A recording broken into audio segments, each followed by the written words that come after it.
Life and Teaching of the Masters of the Far East. Volume 1, Chapter 20. The next 5 days, our trail led us through the country that John had traveled. The 5th day brought us to the village where our horses were waiting for us.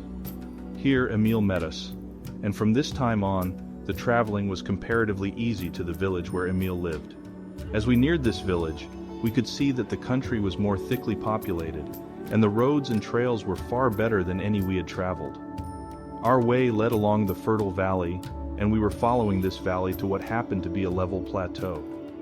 We noticed that the valley was gradually getting narrower as we went on, and at last the walls came in so close on each side of the stream that they formed a canyon.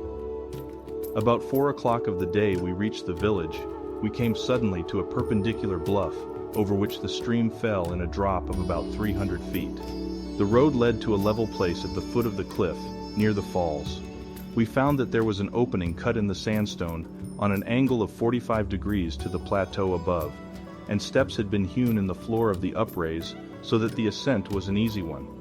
Great stone doors had been so arranged that they could be closed into the opening at the foot of the cliff, thus presenting a formidable barrier to an intruding foe. When we reached the plateau above, we found the stairway up the incline was the only means of egress or ingress that the creek afforded. At one time there had been 3 means of access, but the walls that surrounded the village had now been rebuilt in such a way as to bar all possible access. A great many houses in the village were built so that one wall formed a part of the wall that surrounded the village. We noted that, when the houses formed part of the wall, these houses were usually 3 stories high, and there were no openings for windows in the wall until the 3rd story was reached. At every opening, a balcony was built large enough for 2 or 3 people to stand upon comfortably. These, we judged, were arranged so that a lookout could be kept at all times. We were told the district was once inhabited by a native tribe that isolated themselves from the others until as a tribe they had disappeared, a few having been assimilated by the other tribes.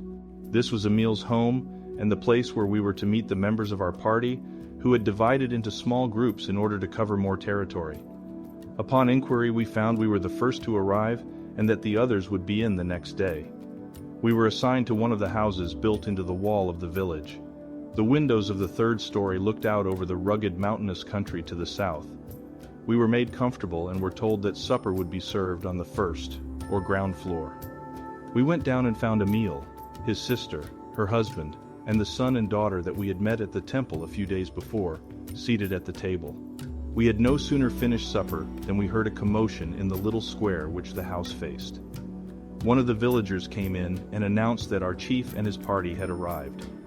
They were made comfortable. Then we all proceeded to the roof. The sun had gone down, but the afterglow still lingered. The view we looked out upon resembled a large basin at the confluence of a number of streams coming down in deep gorges from the higher mountains. These streams all entered the larger stream before it flowed over the steep wall of rocks into the valley below, thus forming the waterfall. This larger stream emerged from a deep canyon and ran over the level plateau, but a few hundred feet before it plunged over the precipice. A number of smaller streams flowed over the perpendicular walls of the canyon cut by the larger stream, forming perpendicular falls and in some cases roaring torrents. Some fell in sheer drops of 1 to 200 feet, while others had cut their way into the canyon wall and fell in a succession of cataracts. Far up in the mountains the gulches were filled with glaciers, and these glaciers projected like giant fingers from the great snowcap that covered the top of the entire range. The wall to protect the village had been joined to that of the larger gorge, where it jutted out upon the level plain, then ran out to the cliff where the water dropped into the valley below. Where this wall joined the wall of the gorge, the mountain rose perpendicular for 2,000 feet, thus creating a natural barrier as far as the eye could see. We were told that the level plateau extended for 60 miles east and west, and in some places was 30 miles north and south, and the only other means of access was at the widest part of the plateau, where a trail led over a pass, and this pass was guarded by a wall similar to the one where we were. While we were talking over the advantages of the location for defense, Emil's sister and her daughter joined us, and a little later Emil, his sister's husband and son, came up. We noticed an undercurrent of excitement and were soon told by Emil's sister that they expected a visit from their mother that evening. She said, "We are so happy that we can hardly contain ourselves, for we do love Mother so. We love all that have gone on to the higher attainments very dearly, for they are so fine and noble and helpful. But our own Mother is so sweet and adorable, so helpful and loving, we cannot help loving her 1,000 times more. Besides, we are of her flesh and blood. We know you will love her as we do." We asked whether she came often. The reply was, "Oh yes, she always comes when we need her, but she is so taken up with her work that she comes only twice a year of her own accord, and this is one of her semi-annual visits. She is to stay a week this time, and we are all so happy we scarcely know what to do." Here the talk drifted to experiences of our associates, while we were separated, and we were deep in this discussion, when suddenly, stillness came over all, and almost before we realized it, we were sitting perfectly silent, without a suggestion from anyone. The evening shadows had gathered until the far-off mountain's snow cap looked like a great white monster, just ready to loose its icy fingers and reach out over the valley below. From the stillness came a gentle swish, like that of a bird alighting, and it seemed as though a slight mist were gathering on the eastern parapet.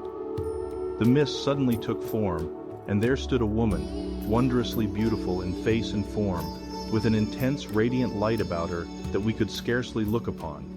The family started to their feet and advanced rapidly toward her with outstretched arms, exclaiming, "Mother!" almost as one voice. She stepped lightly down from the parapet to the roof and embraced each as any fond mother would, then was introduced to us. She said, "Oh, you are the dear brothers from faraway America that have come to visit us. I certainly am overjoyed to welcome you to our land. Our hearts go out to all, and we feel that if they would only let us, we would just put our arms out and embrace all as I have embraced these I call mine just now. For we are in reality one family, sons of the one Father Mother God. Why can we not all meet as brothers?" We had remarked just before that the evenings were growing chilly, but when this lady appeared, the warmth emitted from her presence made the evening seem like that of midsummer. The air seemed laden with the perfume of flowers. A light like that of the full moon seemed to pervade everything, and there was a warmth and glow over all that I cannot describe. Yet there was no hint of display, just that deep, simple, kindly, childlike way.